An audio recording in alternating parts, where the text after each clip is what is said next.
Option ট্রেডের ছোট্ট একটা information video আপনাদের সঙ্গে 1 মিনিটে শেয়ার করছি। আপনারা ভিডিওটা বেস্ট ইম্পর্টেন্ট ভিডিও, আপনারা দেখুন।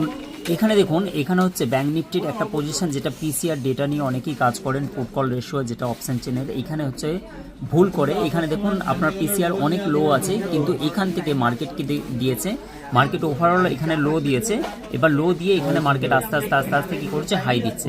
এইখানে কি করেছে, হাই দেওয়ার পরে এইখানে হচ্ছে মার্কেট হালকা নিয়েছে, কিন্তু এইখানে অনেকেই ভুল করে পিসিআর এখানে যেহেতু ডাউন আছে এই কারণের জন্য আবার সে পুটে এন্ট্রি করে, আর পুটে এন্ট্রি করার পরেই কিন্তু সে মারাত্মক ফল্ট দেখতে পায়। এখানে দেখুন প্যানিক হওয়ার কোনো দরকার নেই। এই ধরনের যখন পিসিআর লো থাকবে, কিন্তু পিসিআর যদি শিফট করে আস্তে আস্তে আস্তে আস্তে কলের দিকে শিফট করছে, তার মানে হচ্ছে এইখানে ওপেন ইন্টারেস্ট যদি যতই কম থাকুক না কেন, কারণ হচ্ছে যতটা সাপোর্ট অ্যান্ড রেসিস্ট্যান্টের যদি যারা ফলো করে দেখবেন, কিন্তু 652 এর নিচে এর সাপোর্টটাকে কিন্তু 652 নিয়ে নিয়েছে। তার মানে কিন্তু